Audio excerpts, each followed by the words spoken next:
Let me tell you, if you ever want to see what pure, unfiltered chaos looks like, try coming home for a cup of coffee and finding three grown men dressed like the world's worst Home Depot cosplay, dead set on breaking into your garage.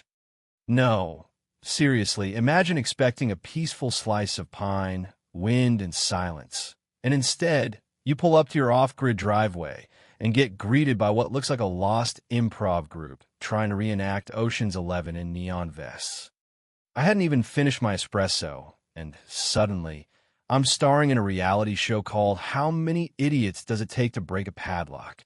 It wasn't even an hour I was gone.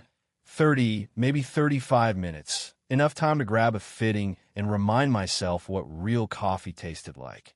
By the time I crested the gravel road, my heart dropped straight through my boots. There they were, one in a too bright safety vest with a price tag dangling, another in a plastic helmet that screamed Kids Aisle, and a third waving a phone like he'd just been hired to direct a low-budget heist flick. I stopped my truck. They didn't even flinch. Not until I stepped out, keys jingling, voice light, half amused, half waiting for the punchline. You guys from Comedy Central? Or is this a community theater tryout? Helmet boy fumbled his crowbar. Badge guy straightened up, all flustered. Phone dude kept filming. Sir, this is a routine inspection for unauthorized construction materials.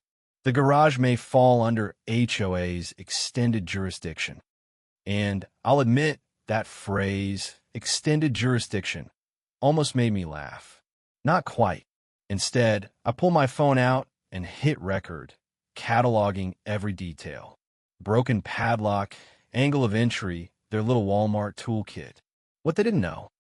My security system already had them clocked, and a drone was silently overhead, logging every move. 15 seconds to explain yourselves, I said, just loud enough for them to get nervous. Helmet tried for his belt, which, let's be real, is never a smart move. I didn't need a weapon, just leverage. 9 years in rapid deployment law enforcement before tech does wonders for your reflexes. One well-placed push, a twist, and suddenly they were zip-tied and laid out like firewood in the shade. Faces pressed to pine needles, moaning about miscommunication. Yeah, I'd say so. I called the sheriff. Trent, got 3 jackasses trying to break into my workshop. No weapons drawn, unless you count the crowbar. By now, phone guy was blubbering about authorization. And Karen. Always a Karen in these stories. As I waited, I took my sweet time, angled the porch cam for a wide shot, sat on a cooler, and watched the drone buzz quietly above. You know, I told them, if you'd so much as lean on the wrong shelf, you'd have triggered a claim big enough to bankrupt your HOA for the next decade. Then came the classic line. We were just following HOA protocol. Karen said this was authorized. Said this plot was always meant to be community land. Goo. Sheriff Bell arrived, lights flashing, siren off. By the time he got there, I'd handed over every scrap of evidence, from drone stills to land deeds. You want me to guess? He asked. Why inspecting? I nodded. He just sighed. God help us all. Right on cue.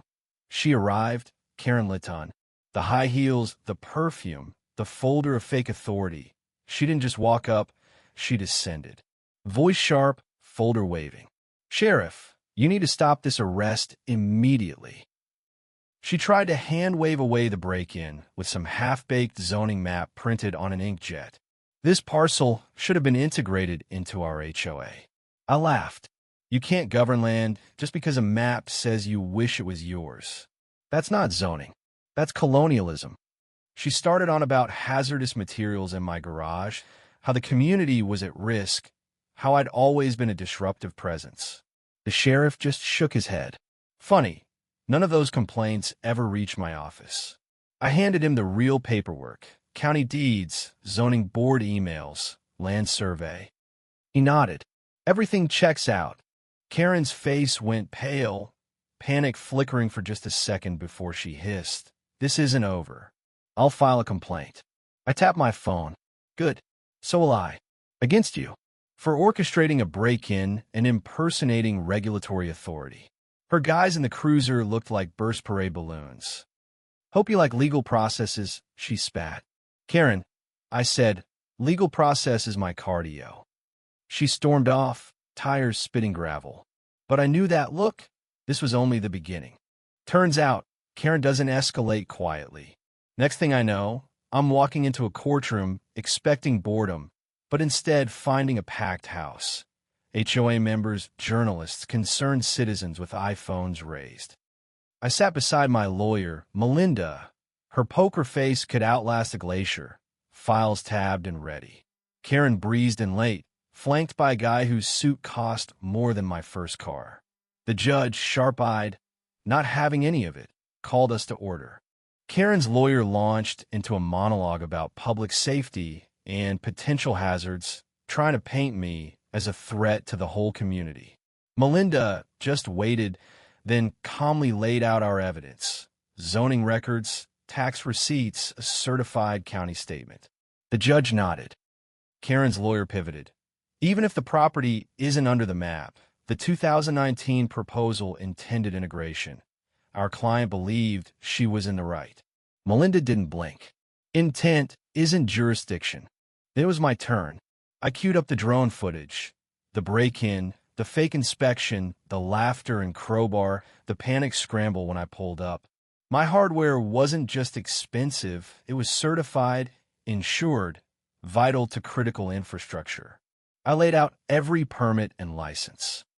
These men tried to force entry onto a private node, with zero authority. Karen's lawyer tried one last move. We had anonymous reports. Melinda shut it down. No record of those. This wasn't a safety check. It was a power play. The judge agreed. I find the Pine Shadows HOA and Ms. Karen Litton acted outside their authority, committed unlawful trespass, and coordinated an unauthorized intrusion. Ordered $85,000 in damages. Forced a public apology. Karen's face, that was the real penalty. Humiliation burns longer than a fine. For a while, things were suspiciously quiet.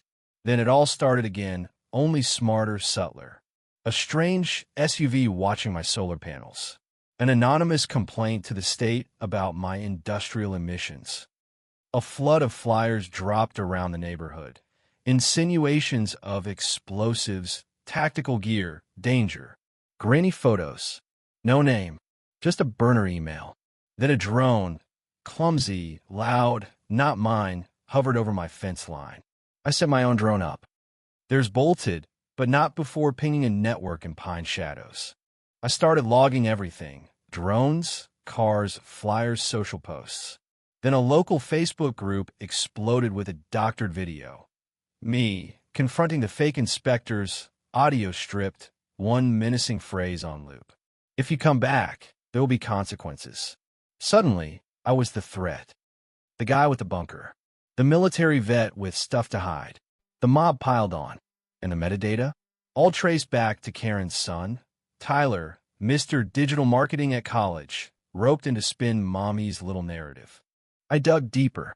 Proxy accounts, fake names, even an old HOA contractor named Dennis, who vanished after a tax audit, was back in the mix, helping Karen build her campaign of harassment. So I did what I do best, connected the dots. Network logs, packet captures, Wi-Fi pings. One drone's signal hit a Wi-Fi extender called PSV HOA logged in from Kernel Mobile. I'd found the command center. I called in a favor, FBI Cyber Division, old colleague.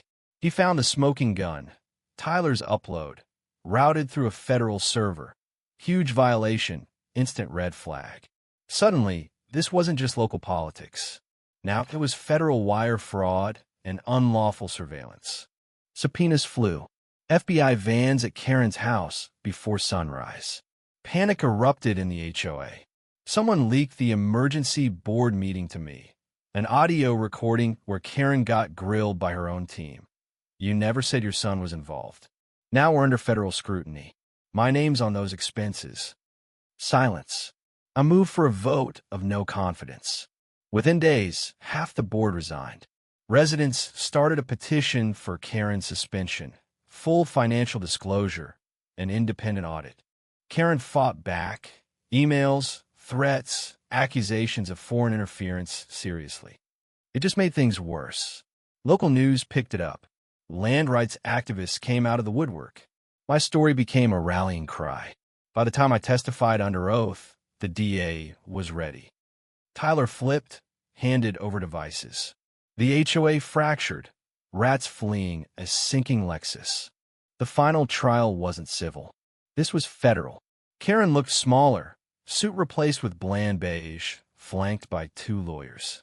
The charges: surveillance, cyber harassment, conspiracy, misuse of funds, digital defamation, unauthorized access to government systems. My lawyer laid it out. The logs, payments, email trails, the ties between Karen, her son, and the Arizona marketing firm. An FBI agent explained how Tyler's upload pinged a government server, triggering the investigation. Then came the killer. Court evidence of Karen instructing her son, make people scared of him. Spin it. You could feel the shift, the jury's patience gone, the room tired of the power games. The verdict: guilty on all counts. 18 months probation, banned from HOAs and corporate boards for 5 years, $120,000 in damages, a public apology posted online for 90 days. The board voted her out that same afternoon. A year later, my property's finally quiet. No more flyers. No drones. No HOA letters, just wind, pines, and the kind of silence I built my life around. I upgraded everything. Cameras, firewalls, even rigged a fence to play Beethoven's Ode to Joy if anyone gets too close. My favorite addition?